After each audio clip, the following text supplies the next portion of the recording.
कल हम अर्थशास्त्र में जो आईएएस के पाठ्यक्रम में शामिल है कि अर्थव्यवस्था के विषय में बता रहे थे कि अर्थव्यवस्था नियंत्रण के आधार पर अर्थव्यवस्था, विकास के आधार पर अर्थव्यवस्था और जो है संबंधों के आधार पर अर्थव्यवस्था। तो विकास के आधार पर अर्थव्यवस्था तीन तरह की होती है। एक अविकसित अर्थव्यवस्था, एक विकासशील अर्थव्यवस्था, एक विकसित अर्थव्यवस्था। तो हम जो है अविकसित किसे कहते हैं, विकासशील किसे कहते हैं, अविकसित किसे कहते हैं, इस पर हम कल आपका वीडियो बना के डाल दिए थे। आपको हमको लगता है कि जो इस वीडियो को देखे होंगे सब्सक्राइब कर लिए होंगे और कर लेना चाहिए और इसको याद करना चाहिए। तो आज हम जो है विकसित अर्थव्यवस्था और अल्प विकसित या विकासशील अर्थव्यवस्था में अंतर आज हम बताएंगे आपको क्या अंतर है, कैसे आप जानिएगा कि विकसित राज्य है और ये अविकसित राज्य है। तो आइए हम इस पर चलते हैं। नंबर एक है इसके अंतर में कि जो है राष्ट्रीय आय और प्रति व्यक्ति आय एक निर्धारित स्तर से ऊपर होती है। राष्ट्रीय आय और प्रति व्यक्ति आय, राष्ट्रीय आय और प्रति व्यक्ति आय एक निर्धारित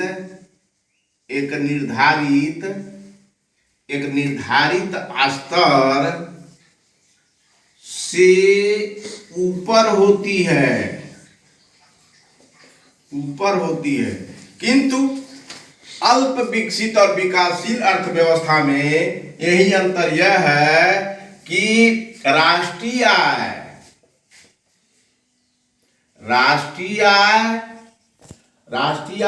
और प्रति व्यक्ति आय, राष्ट्रीय आय प्रति व्यक्ति आय एक निर्धारित स्तर से नीचे होती है,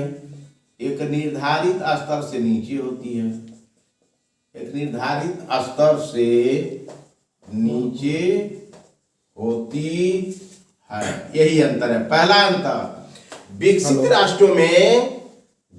राष्ट्रों में जो राष्ट्रीय आय होती है और प्रति व्यक्ति आय होती है एक निर्धारित जो लेवल है से ऊपर होती है। मान लीजिए राष्ट्रीय स्तर पर, विश्व स्तर पर अगर विकसित राष्ट्रों की एक सीमा है कि साल में जो है अर्थव्यवस्था वह अच्छी होगी जिनका जीडीपी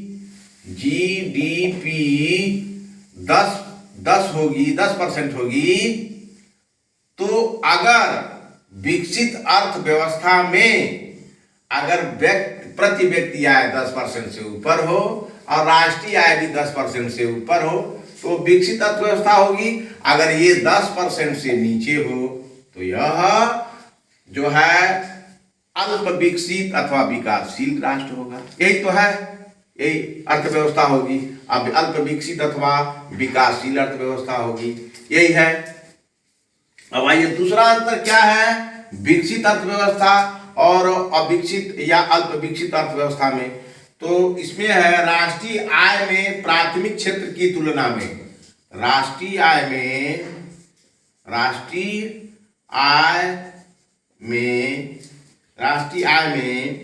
प्राथमिक क्षेत्र, राष्ट्रीय आय में प्राथमिक क्षेत्र की तुलना में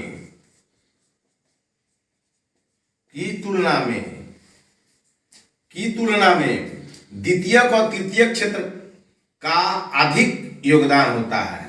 राष्ट्रीय आय में प्राथमिक क्षेत्र की तुलना में द्वितीयक और तृतीयक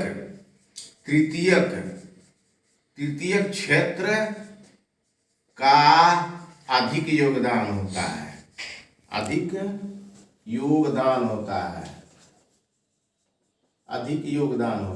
अब समझ जाइए, आपको यह समझने की जरूरत है प्राथमिक क्षेत्र क्या है और द्वितीय क्षेत्र क्या है और तृतीय क्षेत्र क्या है, यहाँ समझना आपको बड़ा जरूरी है।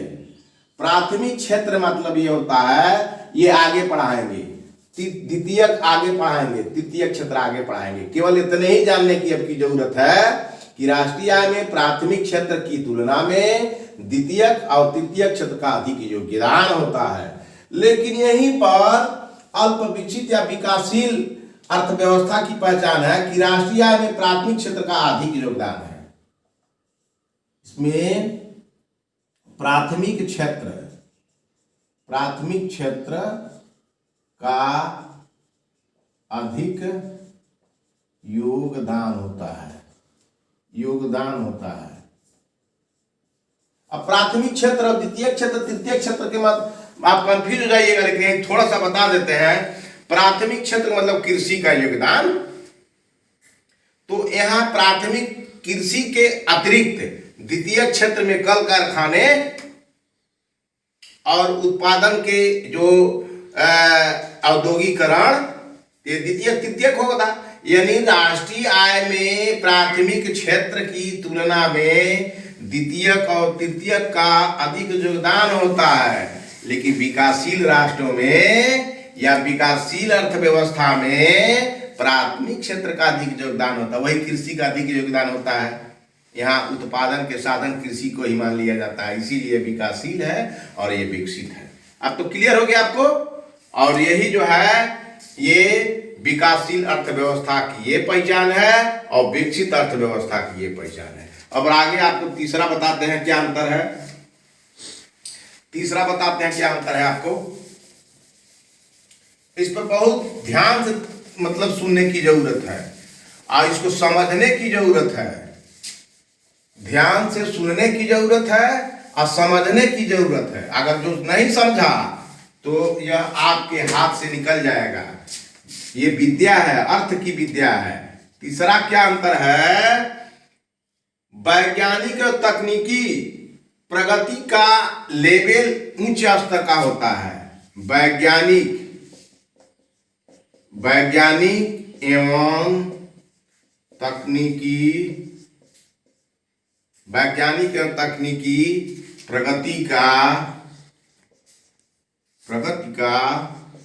वैज्ञानिक और तकनीकी प्रगति का स्तर ऊंचा होता है।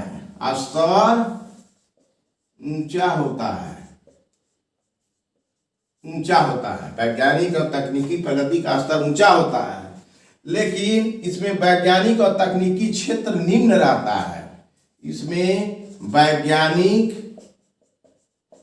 वैज्ञानिक एवं तकनीकी क्षेत्र निम्न होता है, बहुत नीचा होता है। इसमें जहाँ कृषि प्रधान देश है ना, तो उस कृषि प्रधान देशों में साइंटिफिक और टेक्नोलॉजी बहुत लोअर स्तर की होती है, इसीलिए इसको विकासशील अर्थव्यवस्था कहते हैं। लेकिन यह कृषि के अतिरिक्त साइंटिफिक एंड टेक्नोलॉजी बहुत हाई लेवल की होती है, जैसे अमेरिका वगैरह है।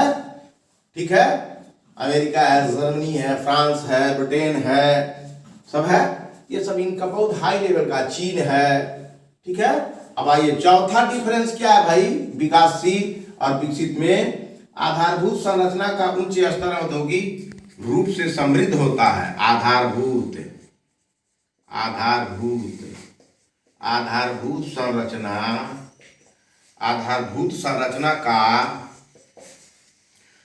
संरचना का उच्च स्तर, आधारभूत संरचना का उच्च स्तर एवं औद्योगिक रूप से समृद्ध होता है। एवं औद्योगिक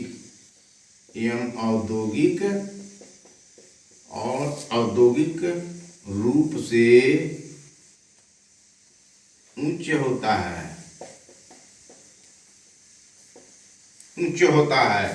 और ये विकासशील राष्ट्रों में क्या होता है, या अर्थव्यवस्था में क्या होती है, औद्योगिक पिछड़ापन और आधारभूत संरचना का निम्न स्तर। यहाँ औद्योगिक पिछड़ापन, औद्योगिक पीछे होता है, पिछड़ापन होता है, औद्योगिक पिछड़ापन होता है। और आधारभूत संरचना निम्न होता है। आधारभूत संरचना निम्न होता है, निम्न होता है। समझ जाइए कि विकसित अर्थव्यवस्था में जो वैज्ञानिक और तकनीकी जो प्रगति होती है उसका लेवल बहुत ऊंचा होता है, और विकासशील में वैज्ञानिक और तकनीकी क्षेत्र का लेवल बहुत नीचा होता है। उसी तरह से विकसित अर्थव्यवस्था में आधारभूत संरचना इंफ्रास्ट्रक्चर का उच्च स्तर होना और औद्योगिक रूप से उच्च होना एकदम फिक्स होता है। लेकिन विकासशील अर्थव्यवस्था में औद्योगिक पिछड़ापन होता है, बहुत पीछे रहता है अर्थव्यवस्था, और आधारभूत जो संरचना बहुत लोअर कैटेगरी की होती है। ठीक है, तो यह विकासशील, जैसे भारत में देख लीजिए, इनका भारत एक ऐसा देश है जिसका जो है टेक्नोलॉजी जो है, औद्योगिक जो है, ये कल कारखाने बहुत पीछे हैं, आपको दिखाई दे रहा है। और इनका आधारभूत संरचना जो है इंफ्रास्ट्रक्चर भारत का बहुत निम्न घटिया किस्म का है। तो विकासशील देश तो है ही है भारत। ठीक है, तो आपका कंसेप्ट क्लियर हो गया कि विकसित अमेरिका में जहां औद्योगिक पिछड़ापन नहीं है, अगड़ापन है, भारत में औद्योगिक पिछड़ापन है, यहाँ का आधारभूत पर संरचना निम्न है, अमेरिका का औद्योगिक संरचना ऊंचा है, तो इसलिए विकसित अर्थव्यवस्था है ये, विकासशील अर्थव्यवस्था है। स्पष्ट हो गया, इसको अब ध्यान में रखिएगा। कलेक्टर के इम्तिहान में पूछ देगा कि औद्योगिक पिछड़ापन किस अर्थव्यवस्था की विशेषता है, इबारती लिख देगा और आप उसमें परेशान हो जाइएगा। तो आप जब ये जाने रहिएगा डिफरेंस, तो आप त्राग टिक मार दीजिएगा। अब आइए जो है पांचवा ले चलते हैं। विकसित अर्थव्यवस्था में पांचवा बिंदु के आधार पर कैसे डिफरेंस कर सकते हैं, तो इसमें जो है जनसंख्या का भार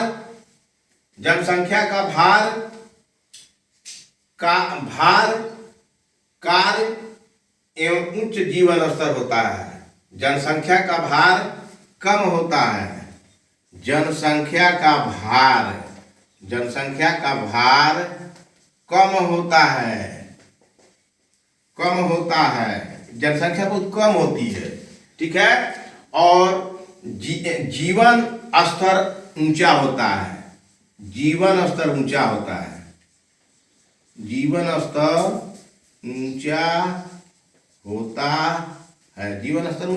है। लेकिन अब विकासशील में चलिएगा तो जनसंख्या अधिकता होती है, जनसंख्या की अधिकता होती है, जनसंख्या की अधिकता होती है, और जीवन बहुत निम्न स्तर का होता है, जीवन निम्न स्तर का होता है, जीवन निम्न स्तर का होता है, जीवन निम्न स्तर का होता है। तो आप समझ जाइए कि भारत का उदाहरण लीजिए, ये विकासशील अर्थव्यवस्था है क्योंकि यह जनसंख्या बहुत ज़्यादा है और इनका जीवन बहुत निम्न स्तर का है। कोई भी नेता नहीं बोलता है कि कैसे जनसंख्या पर कंट्रोल किया जाए, केवल अपने एक्चुअल बिल के जो फिराक में रहता है। तो इसलिए देश हमारा विकासशील ही कैटेगरी में आएगा।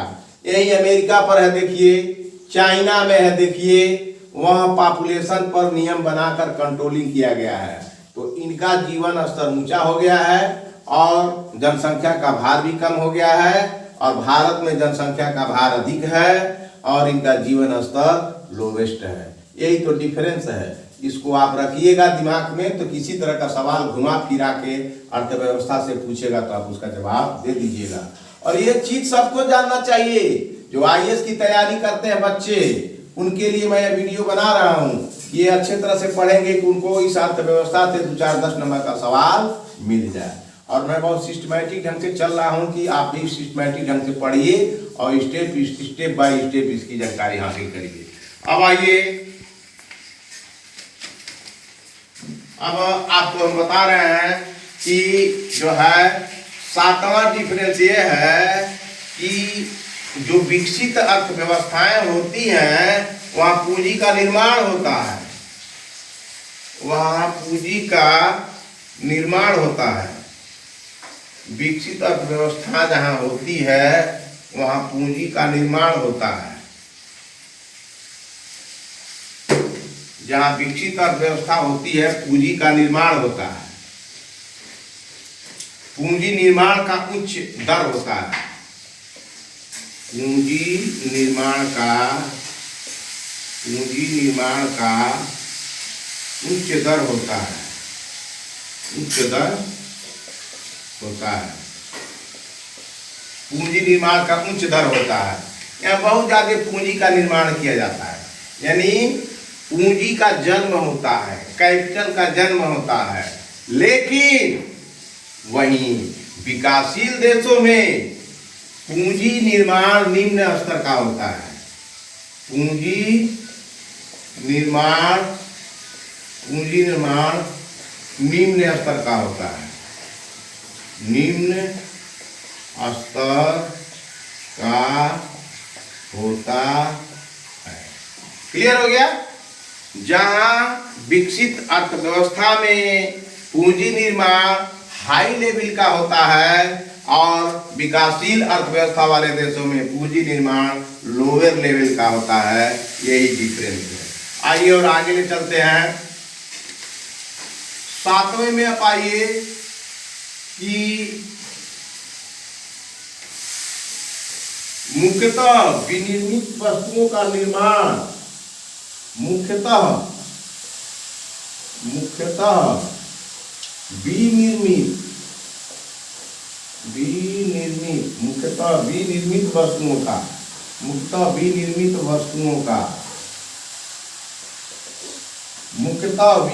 वस्तुओं का निर्यात मुख्यतः मतलब इम्पोर्टेंट है, विनिर्मित वस्तुओं का निर्यात होता है। ठीक है? उदाहरण के रूप में ले लीजिए, एग्जाम्पल में अमेरिका, कनाडा,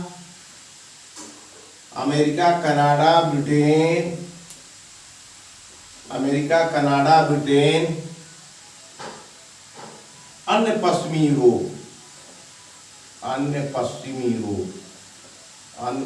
यूरोप हो गया। तो मुख्यतः विनिर्माण वस्तु का निर्यात होता है। विनिर्मित वस्तु का मतलब जो कच्चे संसाधनों से नई वस्तुओं को बना करके अपने देश से दूसरे देश में जब भेजा जाता है तो वह विनिर्मित वस्तु का और भेजना निर्यात होता है। इसलिए वह विकसित अर्थव्यवस्था है। और इसमें जो है कच्चे प्राकृतिक संसाधनों का निर्यात होता है। इसमें किसमें? विकासशील में। इसमें कच्चे संसाधनों का निर्यात होता है। अब समझ जाइए आप, जो विकासशील है, जो चलने लायक नहीं है, जो अभी विकास के रास्ते पर बच्चे की तरह चलते हैं, उन्हीं को विकासशील अर्थव्यवस्था कहते हैं। यही अपना कच्चा माल अमेरिका को देते हैं। अमेरिका उस कच्चे माल का एक नया वस्तु बना करके और फिर अब भारत को लौटाएगा। तो यह कच्चा माल का निर्यात किया और यह उसी वस्तु का नया बना करके भी फिर निर्यात किया। तो यहाँ से लाभ अमेरिका चला जाता है, इसलिए आगे चला गया और भारत पीछे हो गया।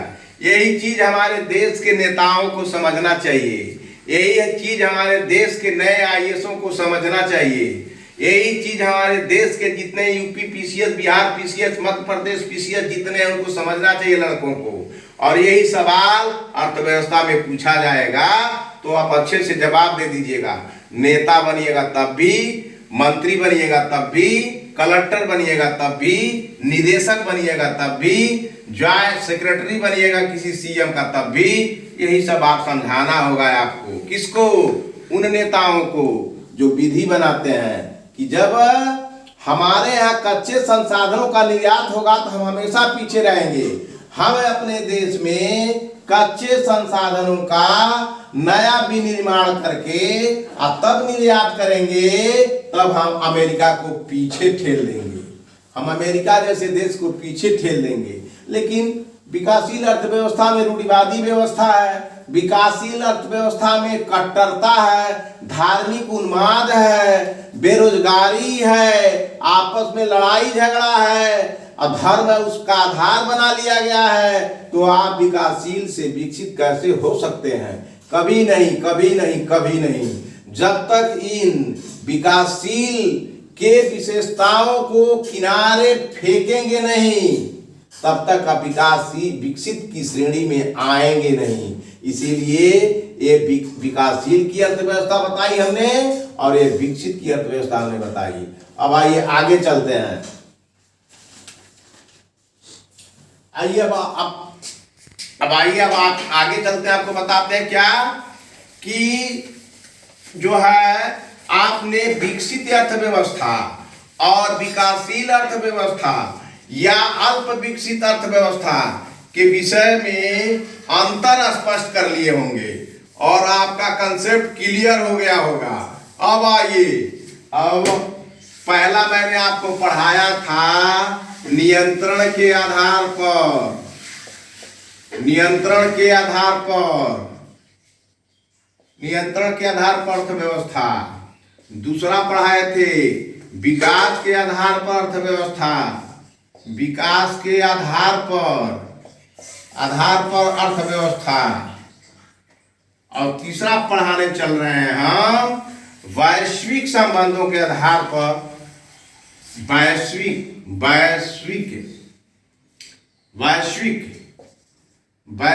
संबंधों के आधार पर, वैश्विक संबंधों के आधार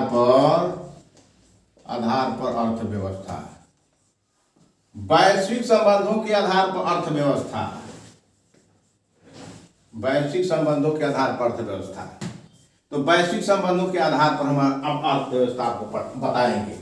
तो आपने नियंत्रण के आधार पर पढ़ लिया, नियंत्रण के आधार पर पढ़ लिया, विकास के आधार पर पढ़ लिया, वैश्विक संबंधों के आधार पर चल रहे हैं पढ़ने।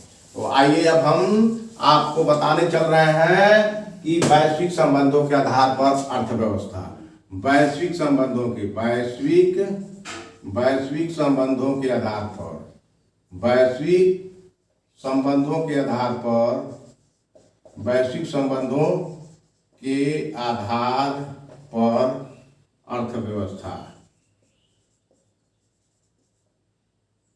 अर्थव्यवस्था। अब क्लियर हो गया? तो इसमें क्या कहना भाई? तो वैश्विक संबंधों के आधार पर अर्थव्यवस्था दो तरह की होती है, पहले ही हम बता दिए थे। एक बंद अर्थव्यवस्था, बंद अर्थव्यवस्था, बंद अर्थव्यवस्था, बंद अर्थव्यवस्था, closed economy, closed economy, economy, closed economy, closed economy और ओपन इकोनॉमी और खुली अर्थव्यवस्था, खुली अर्थव्यवस्था, खुली अर्थव्यवस्था, ओपन इकोनॉमी, ओपन इकोनॉमी,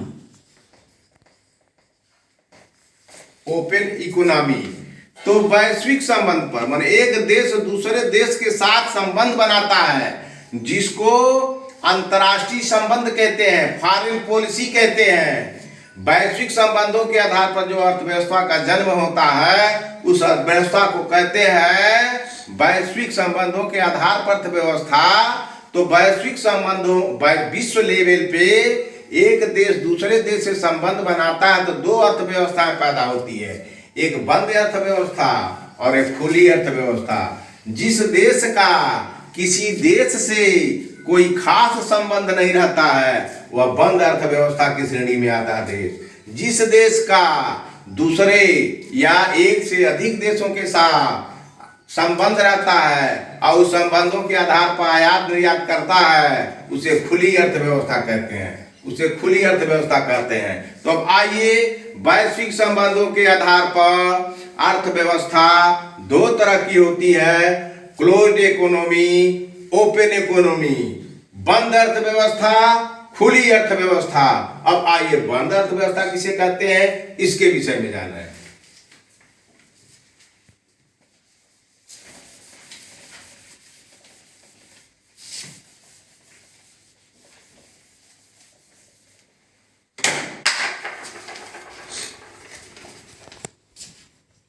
बंद अर्थव्यवस्था, बंद अर्थव्यवस्था, बंद अर्थव्यवस्था, closed economy, closed economy, closed economy. क्या है भाई क्लोज्ड इकोनॉमी? यह वह अर्थव्यवस्था, वह अर्थव्यवस्था,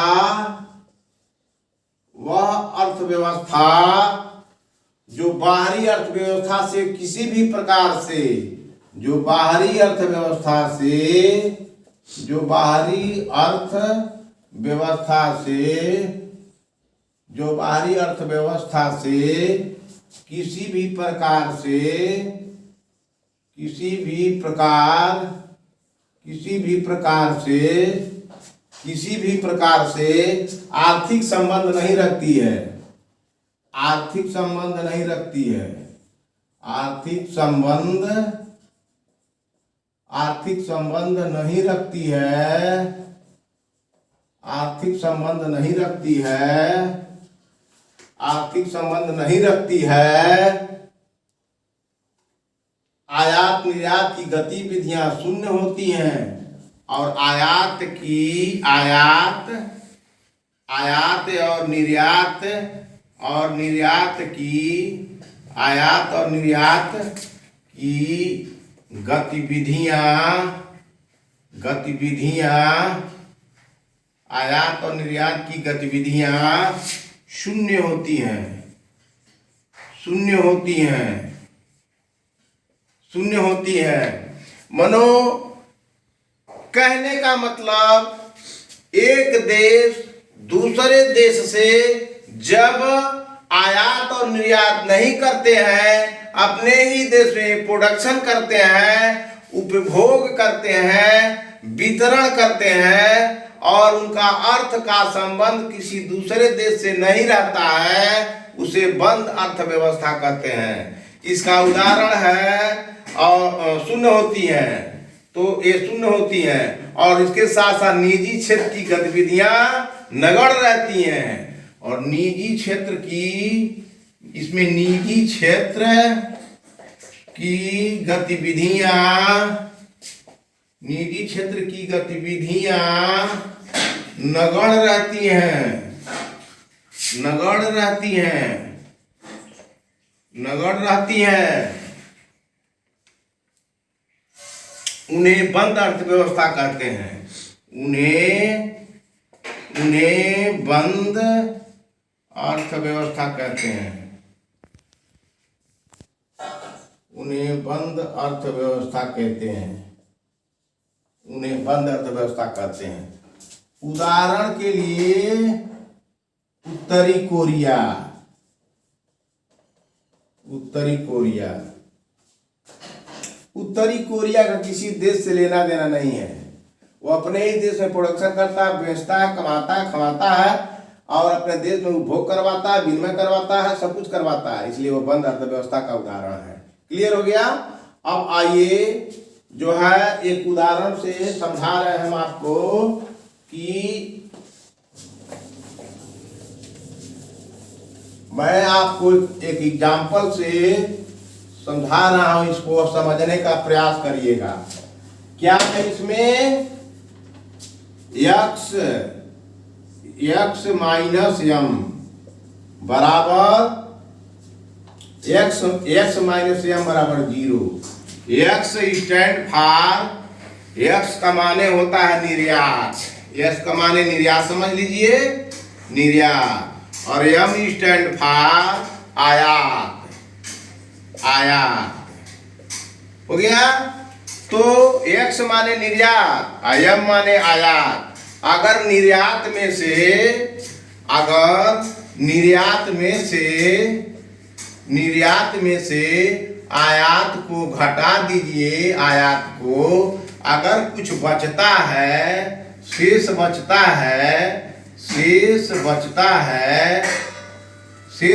है तो समझिए आप जो है, या निर्यात में से आयात को घटा दीजिए तो जो बचता है जीरो होगा, शून्य होगा, शून्य हो गया। यही है आपका बंद अर्थव्यवस्था। अब आइए हम आपको खुली अर्थव्यवस्था, कै मिनट हो गया? 1 घंटा पार, आधा घंटा पार। अब आइए खुली अर्थव्यवस्था बताते हैं आपको। दूसरा है खुली अर्थव्यवस्था, खुली अर्थव्यवस्था, खुली अर्थव्यवस्था, खुली अर्थव्यवस्था,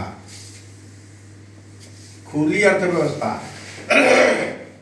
open, open economy, open economy, open economy. अब ओपन इकोनॉमी का मतलब क्या हुआ भाई? इसका मतलब ये हुआ कि यह वह अर्थव्यवस्था है, यह वह अर्थव्यवस्था है, यह वह अर्थव्यवस्था है, यह वह अर्थव्यवस्था जिसका शेष विश्व के साथ, जिसका शेष विश्व के साथ,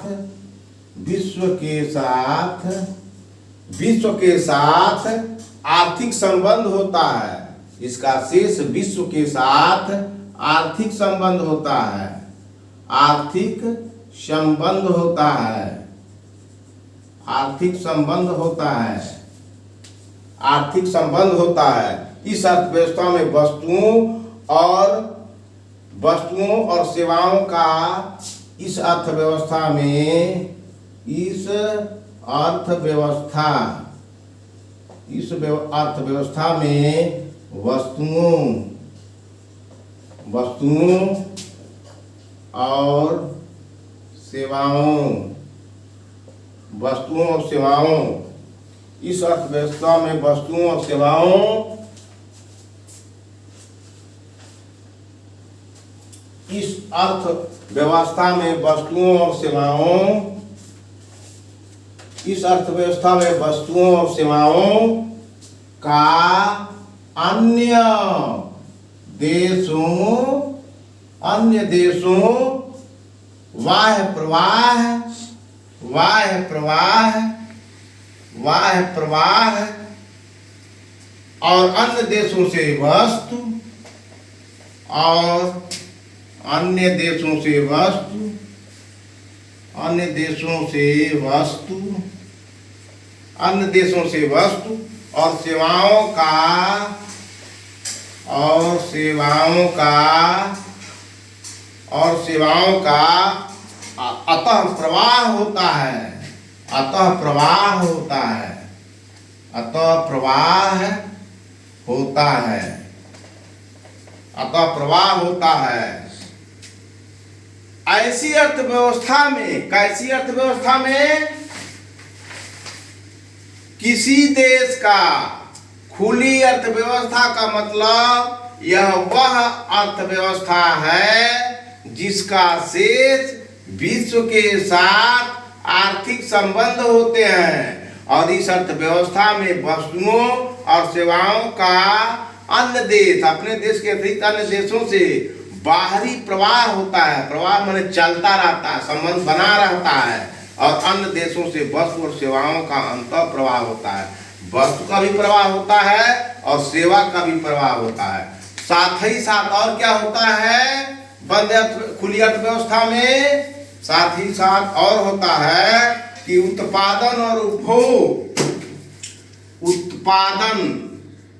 उत्पादन और उपभोग, उत्पादन और उपभोग, उत्पादन और उपभोग तथा पूंजी निर्माण, तथा पूंजी निर्माण, तथा पूंजी निर्माण बाध्य, पूंजी निर्माण बाह्य, पूंजी निर्माण बाह्य, लेन देन, लेन देन, पूंजी निर्माण बाह्य लेन देन समव्यवहार से प्रभावित होता है।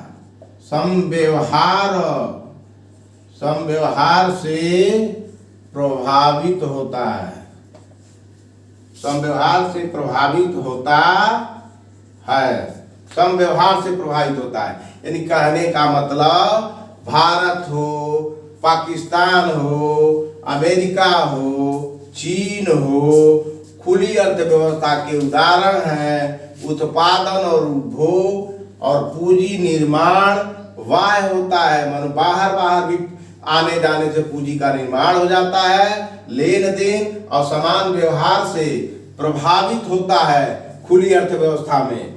अब आइए खुली अर्थव्यवस्था में उदारवादी, एक और बिंदु है कि खुली अर्थव्यवस्था में उदारवादी, खुली अर्थव्यवस्था में उदारवादी, खुली अर्थव्यवस्था में, खुली अर्थव्यवस्था में, खुली अर्थव्यवस्था में उदारवादी, उदारवादी पढ़े हैं आप, मैं बताया हूं, लैसेज फेयर उदारवादी, उदारवादी निजी तथा निजी तथा निजी आर्थिक तत्वों तथा निजी आर्थिक तत्वों, निजी आर्थिक तत्वों, निजी आर्थिक तत्वों, जो निजी आर्थिक तत्व हैं, निजी आर्थिक तत्वों का अधिक प्रभाव रहता है, प्रभाव रहता है, प्रभाव रहता है तथा आयात निर्यात पर, तथा आयात निर्यात पर, तथा आयात निर्यात पर, तथा आयात निर्यात पर न्यूनतम प्रतिबंध रहते हैं। न्यूनतम प्रतिबंध रहते हैं, न्यूनतम प्रतिबंध रहते हैं, न्यूनतम प्रतिबंध रहते हैं। जैसे हांगकांग सिंगापुर, जैसे हांगकांग सिंगापुर, सिंगापुर उदाहरण है खुली अर्थव्यवस्था के। हांगकांग सिंगापुर आधुनिक विश्व, आधुनिक विश्व। तो कहने का मतलब खुली अर्थव्यवस्था में जो उदारवादी व्यवस्था शामिल रहती है, निजी आर्थिक तत्व रहते हैं और अधिक प्रवाह रहता है, प्रभाव रहता है तथा आयात निर्यात पर न्यूनतम प्रतिबंध।